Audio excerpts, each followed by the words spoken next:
On va s'intéresser à présent à cette crise dans le milieu viticole, une crise qui dure depuis plusieurs années. Et les perspectives ne semblent pas réjouissantes pour les vignerons français. Il y a les intempéries qui impactent les vignes, mais aussi une chute de la consommation de vin rouge avec plus de 80 000 viticulteurs qui se retrouvent en surproduction. Aujourd'hui, une manifestation est prévue à Narbonne.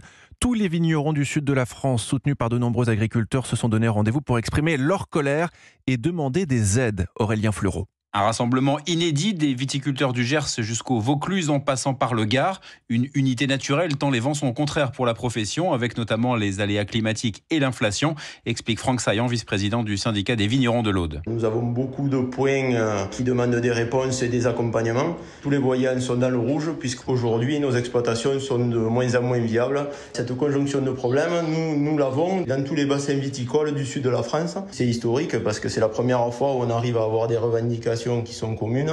On est tous dans la même galère actuellement. Dans le viseur également, les contraintes environnementales et cette impression de jouer le jeu sans jamais être gagnant. Toutes ces contraintes que nous subissons, ça a vraiment miné le moral des gens et pour derrière, aucune rémunération. Et on a l'impression d'avoir fait des efforts pour rien. On sent une frustration terrible et les gens sont vraiment désabusés, voire à bout pour certains. Une colère qu'il faudra maîtriser aujourd'hui à Narbonne et un espoir, des mesures financières rapides pour arriver à passer l'année. Aurélien Fleureau pour Europe.